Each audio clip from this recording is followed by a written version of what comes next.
कल बात चली थी बेटा पारिस्थितिकीय कारकों की।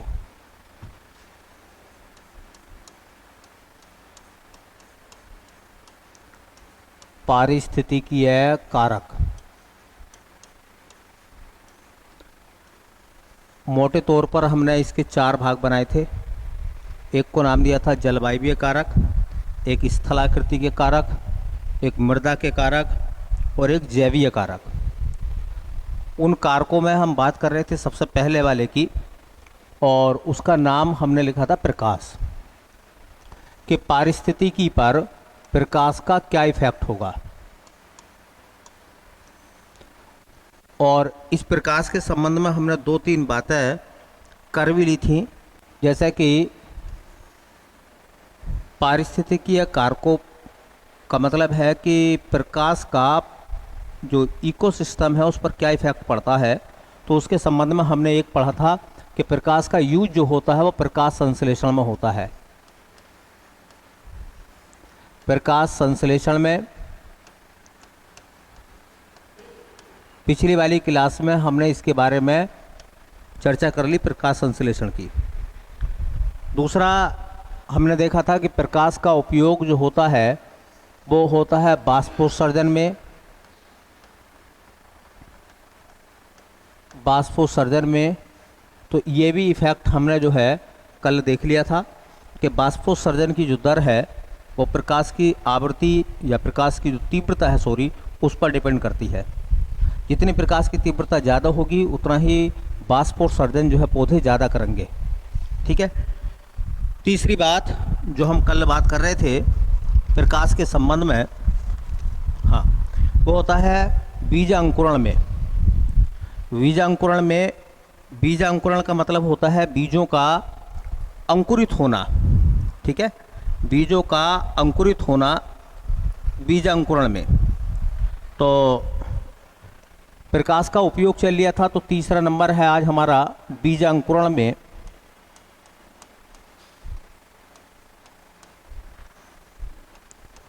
बीजांकुरण में, और इसको अंग्रेजी में कहते हैं सीड जर्मिनेशन।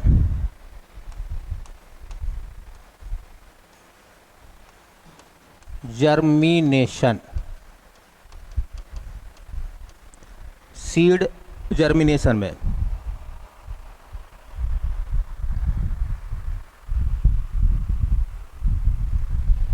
प्रकाश का क्या महत्व है बीजांकुरण में, अगर हम इसकी बात देखेंगे तो देखो बेटा, पहली बात, सबसे पहली जो इम्पोर्टेंट बात है, बीजांकुरण की बात हम कर रहे हैं तो पहले इसका अर्थ समझ लीजिए, बीजों का अंकुरित होना।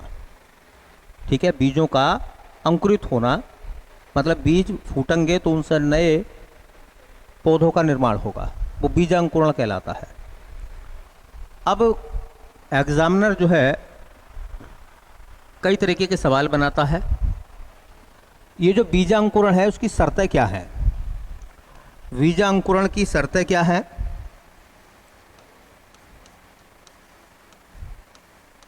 बीजांकुरण की शर्तें, इंपॉर्टेंट लाइन है कि किसी बीज के अंकुरित होने के लिए क्या क्या दशाएं होनी चाहिए। किसी बीज के अंकुरित होने के लिए क्या क्या कंडीशंस होनी चाहिए। कंडीशन क्या क्या है, बीजांकुरण की शर्तें क्या क्या है? तो बीजांकुरण की शर्तों में सबसे पहली बात है, देखिए, मृदा में नमी होनी चाहिए। मृदा में नमी। अब तुमने देखा होगा कि लोग जो हैं जब गेहूं को बोते हैं तो गेहूं को बोने से पहले वो क्या करते हैं, सिंचाई करते हैं ताकि मृदा में नमी हो। तो मृदा में नमी का होना जरूरी है। अगर मिट्टी सूखी है तो कि क्या बीज अंकुरित हो पाएंगे? नहीं हो पाएंगे।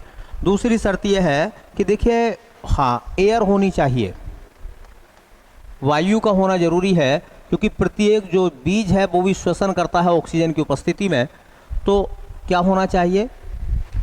वायु। इसलिए तुमने देखा होगा कि ज़मीन को जोता जाता है। जब ज़मीन को जोत देंगे बारीक बारीक कणों में, तो कणों के बीच में कुछ गैप हो जाएगा। कभी मिट्टी को आप खोदते होंगे, जैसे ये ज़मीन है, यहाँ की मिट्टी को खोदोगे तो मिट्टी ऊपर हो जाएगी।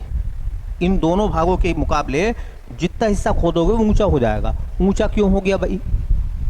क्योंकि कणों के बीच में गैप आ गया, और जब कणों के बीच में थोड़ा गैप हो जाएगा तो उस गैप में क्या होंगे, एयर आ जाएगी।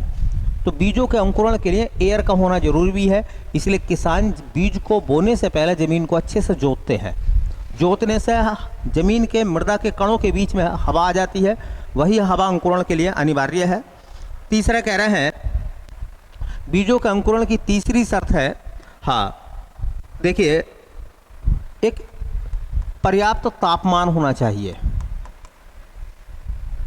एक ऐसा तापमान जिस बीजों के अंकुरण के लिए अनिवार्य है, वो टेम्परेचर होना चाहिए।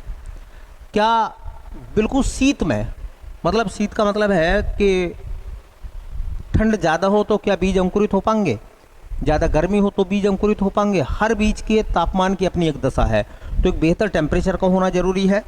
चौथे में कह रहे हैं भाई, हाँ देखिए, चौथे में कह रहे हैं प्रकाश या अंधेरा।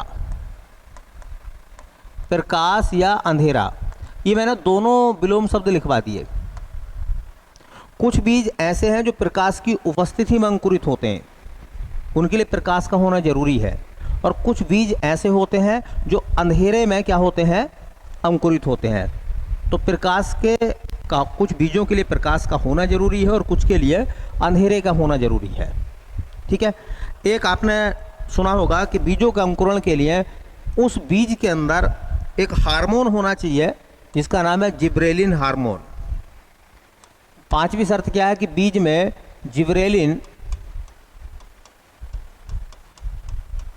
जिब्रेलिन हार्मोन होना चाहिए। तो पहला सवाल याद रखो कि बीजों के अंकुरण की क्या क्या शर्तें हो सकती हैं। बीज के अंकुरित होने के लिए मृदा में नमी हो, मृदा में वायु हो, एक निश्चित तापमान हो, ठीक है, जिब्रेलिन हार्मोन हो, अंधेरा या प्रकाश हो। कुछ बीज ऐसे होंगे जो अंधेरे में अंकुरित होते हैं और कुछ बीज ऐसे होते हैं जिनके लिए प्रकाश का होना अनिवार्य होता है, प्रकाश होना चाहिए। अब सवाल ये आता है, अगर हम बात करें प्रकाश की, जिन बीजों के लिए प्रकाश की ज़रूरत है, तो सूर्य के प्रकाश में 7 रंग होते हैं, BIV GYUR। किस रंग के प्रकाश में बीजांकुरण सर्वाधिक होता है, मतलब सबसे अच्छा होता है? कौन से रंग का प्रकाश ऐसा है जिसमें बीजांकुरण सबसे अच्छा होगा? तो वो होता है लाल। कौन सा होता है? लाल होता है। तो देखिए, लाल रंग के प्रकाश में, लाल रंग के प्रकाश में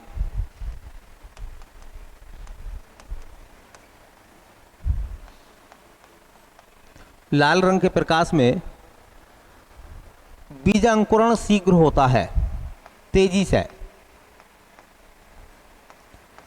बीजांकुरण शीघ्र होता है।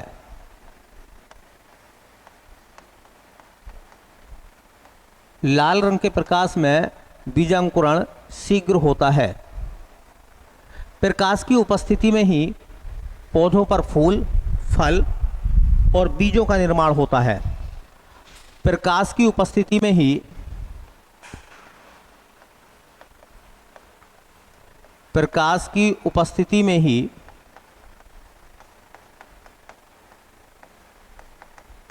पौधों पर फूल, फल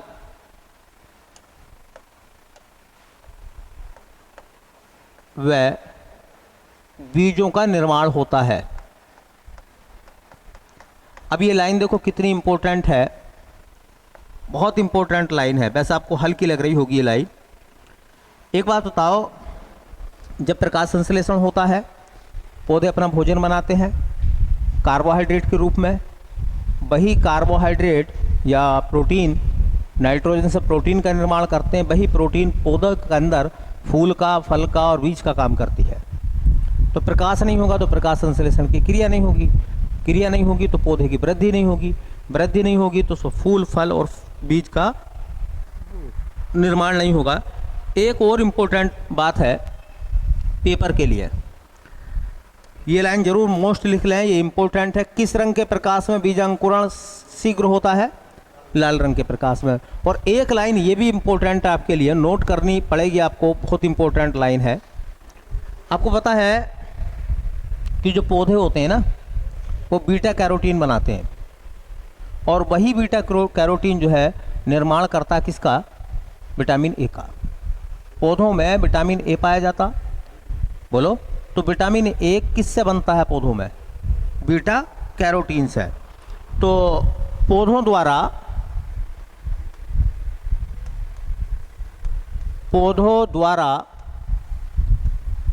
कैरोटीन का निर्माण होता है, जिससे विटामिन ए बनता है। इस बात को आप ऐसे भी याद रख सकते हैं कि जो पादप होता है ना, पौधा, वो बीटा कैरोटीन बनाता है, और इस बीटा कैरोटीन में ही से निर्माण होता है विटामिन ए का। ये इंपॉर्टेंट लाइन है, कई बार एग्जामिनर ने मालूम कर ली है, प्रीलिम्स में कई बार सवाल आया है कि बताइए विटामिन ए का संश्लेषण कहाँ से होता है? विटामिन ए का संश्लेषण कहाँ से होता है? पादप के बीटा कैरोटीन से।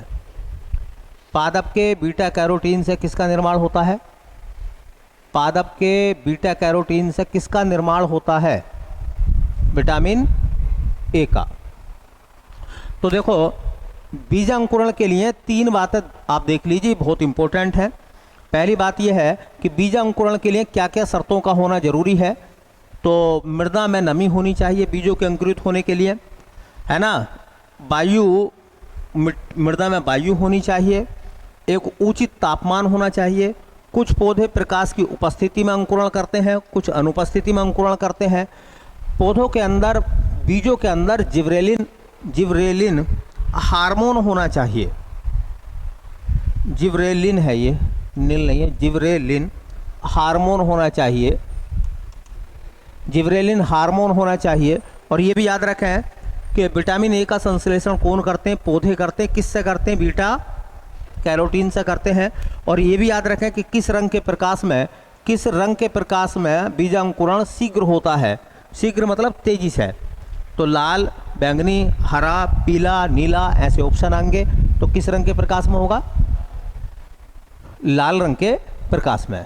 तो प्रकाश की ये 3 शर्तें हो गई। एक आएगा आपके पास में प्रकाश अनुवर्तक गति। चौथा नंबर होगा, ये सब प्रकाश के ही गुण चल रहे हैं। एक को हम कहते हैं, चौथा नंबर हो जाएगा, ये पेपर के लिए इंपॉर्टेंट है, प्रकाश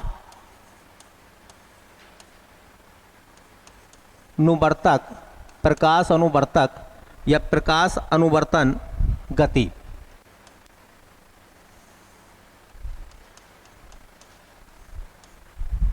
अंग्रेजी में इसको कहते हैं फोटोट्रोपिज्म,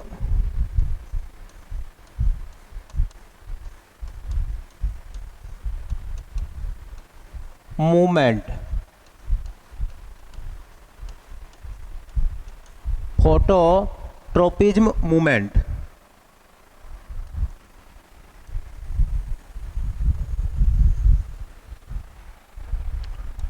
देखो, पहले इसका सेंस समझो। सेंस क्या है? प्रकाश अनुवर्तक गति। हम भी गति करते हैं, तो हम एक स्थान से दूसरे स्थान तक जाते हैं। हमारा एक स्थान से दूसरे स्थान तक जाना भी गति कहलाता है। अच्छा, अपने स्थान पर खड़े होकर इधर हिल रहे हैं, उधर हिल रहे हैं, हाथों को चला रहे हैं, पैरों को चला रहे हैं, जबान को चला रहे हैं, ये भी तो गति है। ऐसे पौधे क्या करते हैं? अपने स्थान पर रह के गति करते हैं। लेकिन उनमें वृद्धि 2 प्रकार की होती है। एक होती है धनात्मक प्रकाश अनुवर्तक गति, और एक होती है ऋणात्मक प्रकाश अनुवर्तक गति। अगर पौधे या पौधों के कोई भाग प्रकाश के अनुकूल गति कर रहे हैं, प्रकाश की तरफ गति कर रहे हैं, तो उसे बोलते हैं हम धनात्मक प्रकाश अनुवर्तन गति। और अगर प्रकाश के विपरीत गति कर रहे हैं तो उनको बोलते हैं ऋणात्मक प्रकाश अनुवर्तन गति। जड़ कभी भी, किसी भी पौधे की जड़ जो होती है वो सूरज की तरफ नहीं चलती। जड़ जो है वो सूरज के खिलाफ गति करती है, प्रकाश के विपरीत गति करती है, ये नहीं करती। सूरज, मान लो ये सूरज है, प्रकाश आ रहा है सूरज से, तो पेड़ का तना, पेड़ की पत्तियां, पेड़ की शाखाएं सब किसकी तरफ जाना चाहती हैं? बोलो, सूरज की तरफ, प्रकाश की तरफ जा रही हैं। ऐसी गतियों को धनात्मक प्रकाश अनुवर्तक गति बोलते हैं हम। लेकिन जड़ क्या करती है? क्या जड़ प्रकाश की तरफ जाती है? बल्कि अंधेरे की तरफ जाती, जमीन के नीचे की तरफ जा रही है, उसको बोलेंगे ऋणात्मक प्रकाश अनुवर्तन गति। ठीक है, तो अनुवर्तन गति, प्रकाश अनुवर्तन गति दो प्रकार की होती हैं, एक धनात्मक और एक ऋणात्मक। देखिए क्या क्या और किस तरीके से हम लोग इसको मेंटेन करेंगे प्रकाश अनुवर्तक गति के बारे में। हाँ, तना जो होता है, तना स्टेम जो होता है, हाँ, प्रकाश की ओर वृद्धि करता है। तना प्रकाश की ओर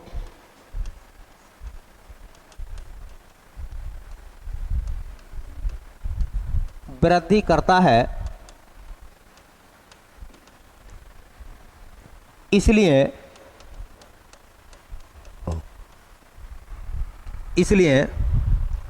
तने की गति को धनात्मक प्रकाश अनुवर्तन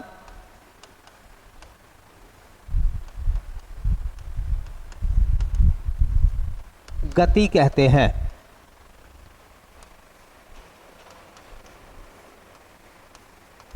धनात्मक मतलब पॉजिटिव है। अच्छा, तने के साथ उसकी शाखाएं किधर जाती हैं? प्रकाश की तरफ या प्रकाश के विपरीत? पत्तियां किधर होती हैं? प्रकाश की तरफ होती हैं।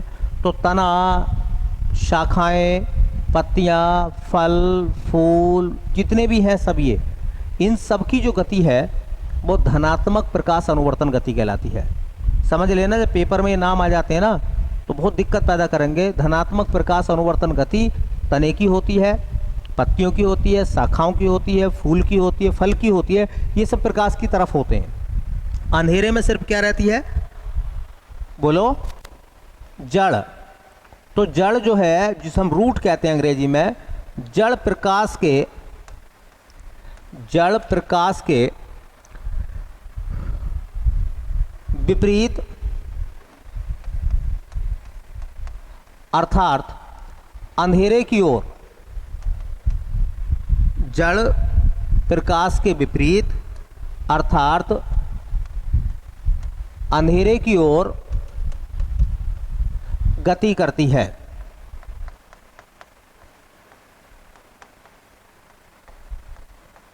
इसलिए जड़ की गति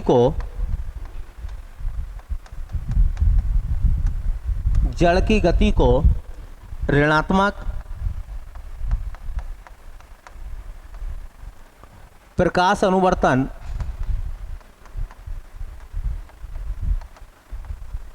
गति कहते हैं। तो प्रकाश अनुवर्तन गति मोटे तौर पर हम लोग देखें तो दो प्रकार की होंगी, एक धनात्मक और एक ऋणात्मक। धनात्मक कौन सी होंगी? जो प्रकाश के अनुकूल चलेंगी, प्रकाश की तरफ गति करेंगी, वो धनात्मक है। और ऋणात्मक कौन सी होंगी? ऋणात्मक कौन सी होंगी भैया? जो प्रकाश के विपरीत है। तो प्रकाश अनुवर्तन गति जरूर याद रखें, दो प्रकार की होती है, एक धनात्मक और एक ऋणात्मक।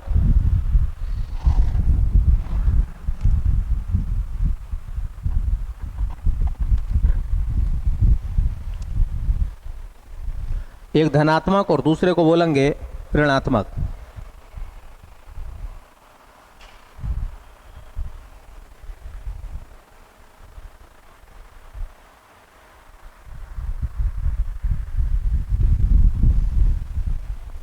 अब देखो, एक आएगा बेटा, उसे कहते हैं दीप्ति काल या कहते हैं दीप्ति कालिता।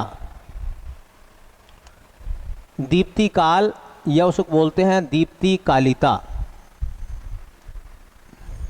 ये जो लाइन है जब पेपर में लिखी हुई मिलती है ना, दीप्ति काल या दीप्ति कालिता, प्रकाश अनुवर्तन या धनात्मक या ऋणात्मक प्रकाश अनुवर्तन गति, ऐसी स्थिति में आप संकट में फंस जाते हैं क्योंकि आपको शब्दावली तो आती नहीं।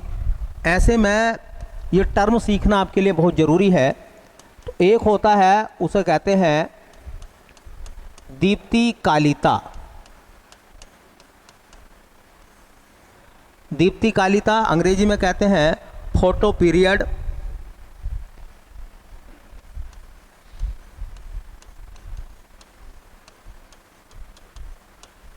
Photo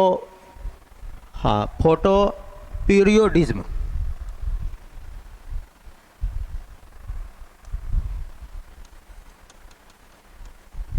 photo periodism.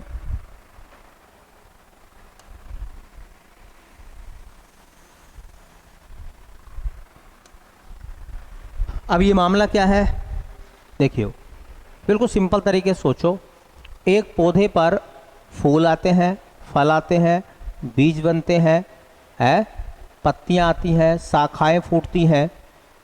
ये सब प्रकाश की उपस्थिति में ही होता है, नहीं होता? तो सवाल ये है कि प्रकाश की ऐसी अवधि, प्रकाश का ऐसा समय जो किसी पौधे पर फल, फूल, पत्ती, शाखाएं आदि बनने के लिए प्रभाव डालता है, वो समय अवधि कहलाती है दीप्ति काल।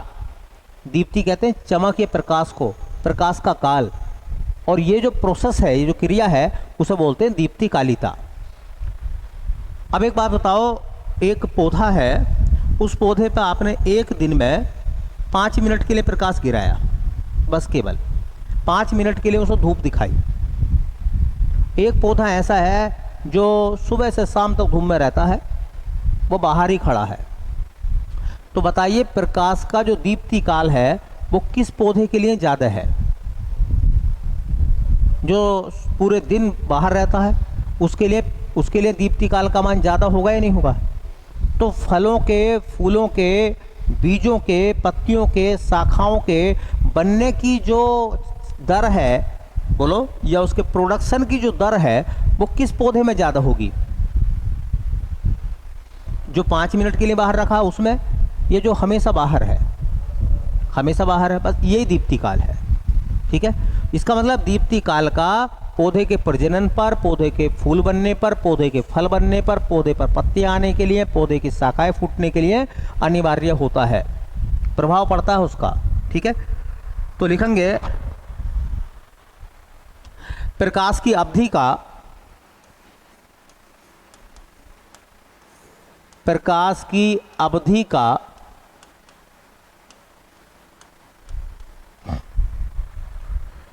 पौधे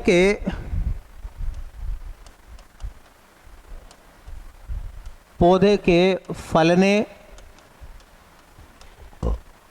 फूलने, फल फूल, वृद्धि प्रजनन, वृद्धि प्रजनन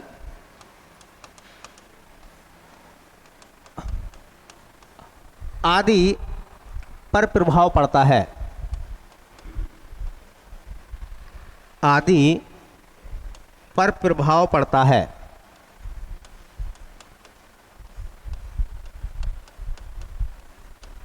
आदि पर प्रभाव पड़ता है। इस अवधि को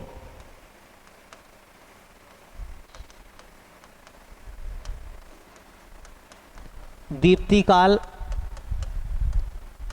इसे कहते हैं अंग्रेजी में फोटो पीरियड, तथा इस क्रिया, इस अवधि को दीप्ति काल तथा इस प्रभाव को दीप्ति कालिता कहते हैं। याद रखना है आपको इस बात को इस तरह से कि जो पौधा जितने अधिक समय पर प्रकाश के संपर्क में रहेगा, उस पौधे की दशाएं अलग होंगी, फूल बनने की, फल बनने की, प्रजनन की, बीजों के निर्माण की, पत्तियों के आने की, मतलब तमाम प्रकार की क्रियाएं उसकी अलग अलग होंगी।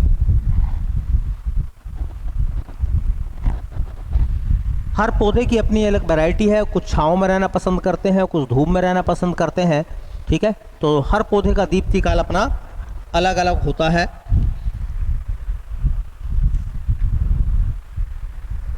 तो ये सब बातें थी प्रकाश के संबंध में कि पारिस्थितिकी कारकों में प्रकाश है और प्रकाश का क्या इफेक्ट पड़ता है, ये मैंने आपको बता दिए। सबसे इम्पोर्टेंट लाइन है प्रकाश की, प्रकाश संश्लेषण की, बाष्पोत्सर्जन की, बोलो बीज अंकुरण की, बोलो प्रकाश अनुवर्तन गति की, और दीप्तिकालिता की। 5 बात आप याद रखिए प्रकाश के संबंध में, ठीक है।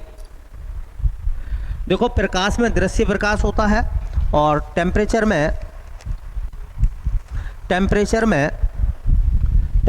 में अवरक्त किरणें काम में आती है, ठीक है। हम पढ़ रहे हैं जलवायवीय कारक, और जलवायु प्रकाश पर डिपेंड करती है। चलिए इसके बाद देखेंगे, इसके बाद आएगा वायु। पारिस्थितिकी पर वायु का क्या प्रभाव पड़ता है। पारिस्थितिकीय कारकों में कारक है वायु। वायु मतलब एयर, हवा। वायु का प्रभाव पारिस्थितिकी पर एयर का क्या प्रभाव है, हवा का। तो आप जानते हैं कि वायु जो है वो विभिन्न गैसों का मिश्रण है। ये वायु में सिर्फ एक गैस है, वायु विभिन्न गैसों का मिश्रण है। वायु में सबसे ज़्यादा नाइट्रोजन होती है 78.08%। वायु में उसके बाद में ऑक्सीजन होती है 20.99%। वायु में उसके बाद होती है आर्गन 0.93%।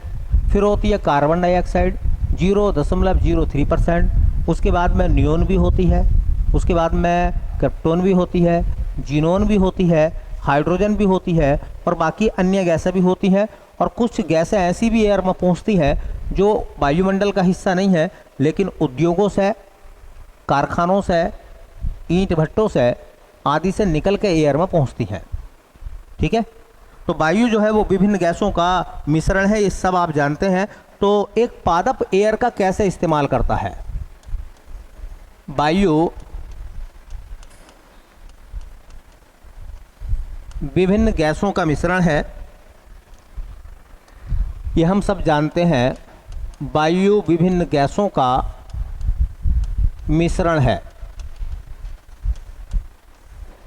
वायु में बहुत सारी गैसें पाई जाती हैं, वायु विभिन्न गैसों का मिश्रण है। लेकिन देखिए वही सब चीज़ें हैं जो हमारे साथ जुड़ी हुई हैं। एयर में बहुत सारी गैसें होती हैं, लेकिन हमें जिन जिन गैसों की आवश्यकता होती है हम एयर से वो गैसें एब्जॉर्ब कर लेते हैं, बाकी को हम छोड़ देते हैं। ऐसी पौधा है। तो कुछ बातें हैं जो इम्पोर्टेंट हैं। पादप द्वारा विभिन्न गैसों का उपयोग कैसा होता है। पादप द्वारा विभिन्न गैसों का उपयोग, विभिन्न गैसों का उपयोग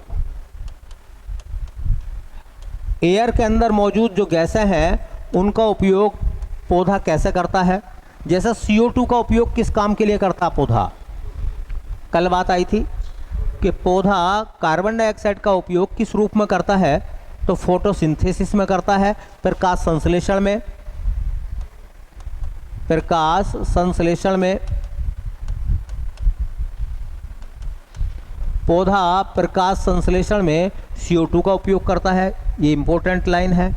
पौधा ऑक्सीजन का उपयोग करता है, O2 का उपयोग करता है श्वसन में। O2 का उपयोग किस में होता है, श्वसन में। तीसरा, पौधा नाइट्रोजन का उपयोग करता है। नाइट्रोजन, आपको पता होगा कि प्रोटीन क्या है, तो उसमें आपने पढ़ा होगा कि प्रोटीन जटिल नाइट्रोजन युक्त कार्बनिक यौगिक है। तो पौधा नाइट्रोजन की मदद से क्या बनाता है, प्रोटीन। प्रोटीन संश्लेषण में, प्रोटीन संश्लेषण में प्रोटीन संश्लेषण में व न्यूक्लिक अम्ल बनाने में, न्यूक्लिक अम्ल बनाने में, न्यूक्लिक अम्ल बनाने में, जैसा आपने नाम सुना होगा डीएनए और आरएनए, डीऑक्सी राइबोस न्यूक्लिक अम्ल और राइबोस न्यूक्लिक अम्ल। तो ये डीएनए और आरएनए भी तो प्रोटीन ही है। भाई कोई पूछेगा डीएनए और आरएनए क्या है? प्रोटीन है, वसा है, कार्बोहाइड्रेट, विटामिन है, तो प्रोटीन है। तो पौधा कार्बन डाइऑक्साइड का उपयोग करता है प्रकाश संश्लेषण में, याद रखना। पौधा ऑक्सीजन का उपयोग करता है अपनी श्वसन क्रियाओं में। और तीसरा, पौधा नाइट्रोजन का उपयोग करता है प्रोटीन के संश्लेषण में, और उसी प्रोटीन से वो डीएनए और आरएनए तमाम चीज़ें बनाता है। ठीक है, तो ये क्या है? ये वायु का प्रभाव पड़ा किसके ऊपर? पारिस्थितिकी के ऊपर। इसका मतलब पारिस्थितिकीय कारकों में एयर का भी प्रभाव है। हर जगह के पादप, हर जगह के जंतु अलग बिहेव करते हैं, और उसका मकसद क्लाइमेट से भी होता है, एयर से भी होता है। ठीक है, अब बात करते हैं पारिस्थितिकी कारकों पर, पारिस्थितिकी के कारकों पर जल का प्रभाव। अब जल, आपको पता होगा जल जो है अगर कायदे में देखा जाए तो एक तो वर्षा का जल है जो पौधों को प्राप्त होता है, एक भूम जल है, ज़मीन के अंदर का पानी केस नली के माध्यम से पौधे उसका उपयोग करते हैं, एक वो है जो एयर में जल तैरिया है, ह्यूमिडिटी के रूप में, आर्द्रता के रूप में, होता है नहीं होता। ठीक है, जहाँ का देखिए आपने देखा होगा कि इस आधार पर पौधे अलग अलग प्रकार के होते हैं। कुछ ऐसे होते हैं जो पानी में होते हैं, कुछ ऐसे होते हैं जो आर्द्र भूमियों में होते हैं जहाँ पानी भी ना हो और सूखा भी ना हो, नम वाले इलाके, आर्द्र भूमियाँ, रामसर वाले। और कुछ जो है ऐसे होंगे जो मरुस्थलीय होंगे, सूखे में रहना पसंद करते हैं। ठीक है, तो हर एक पौधे की अपनी एक अलग विशेषता है। तो पारिस्थितिकीय कारकों पर हम देख रहे हैं चौथा नंबर, पारिस्थितिकीय कारकों पर प्रभाव देख रहे हैं हम किसका? जल का प्रभाव। पारिस्थितिकीय कारकों पर जल का प्रभाव।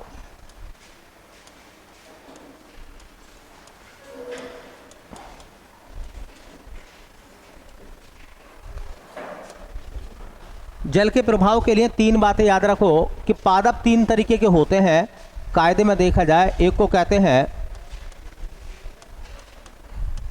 उसे कहते हैं जलोदभिद, और इनको अंग्रेजी में बोलते हैं हाइड्रोफाइट्स।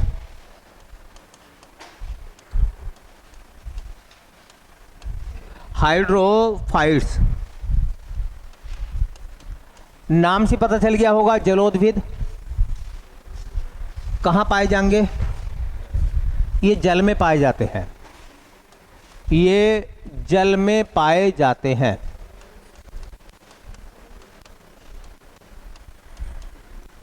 अच्छा एक बात बताओ, अगर कोई पौधा जलीय है, आप स्थल पर लाकर डाल दो उसे, क्या वो जिंदा रह पाएगा?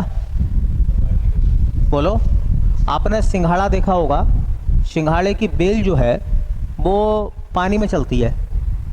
अगर हम उसे सूखे में लगा दें सिंघाड़े की बेल को, तो क्या उस पर सिंघाड़े आएंगे? क्या वो बेल चल पाएगी? बोलो। इसका मतलब वो जलीय पादप है, जल से बाहर निकालोगे वो नहीं चल पाएगा, वो सरवाइव नहीं कर पाएगा। इसलिए कहा जाता है कि हर पादप का अपना एक क्लाइमेट है।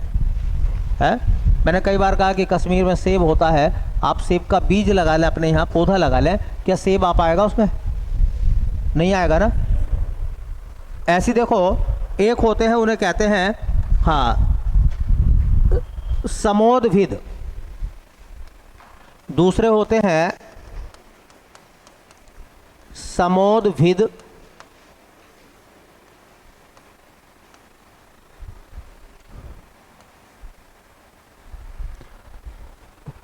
इसका अर्थ निकलेगा जल प्लस उद्भिज। उद्भिज कहते हैं जन्म लेने वाले। समोद्भिद, सम प्लस उद्भिज, सम का मतलब समान रूप से उद्भिज होने वाले। इसका मतलब ना सूखा हो न जल हो, ना सूखा हो न जल हो। मतलब ना वो नम हो पूरी तरीके से, ना वो सूखा हो। और ऐसी जगहों को बोलते हैं आर्द्र भूमि। आर्द्र भूमियाँ कौन सी होती हैं? जो रामसर में आती हैं। तो ये पौधे कहाँ पाए जाते हैं? अंग्रेजी में इनको बोलते हैं हाँ मीसोफाइट्स।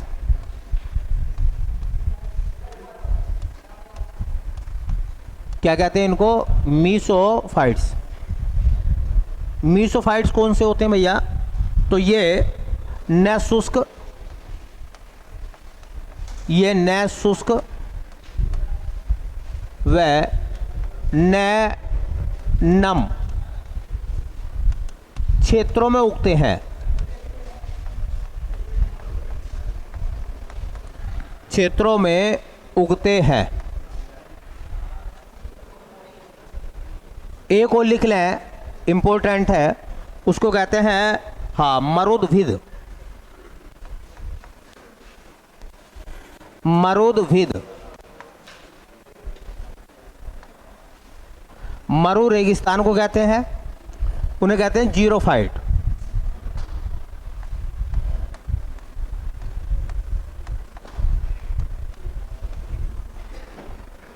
ये रेगिस्तान में पाए जाते हैं।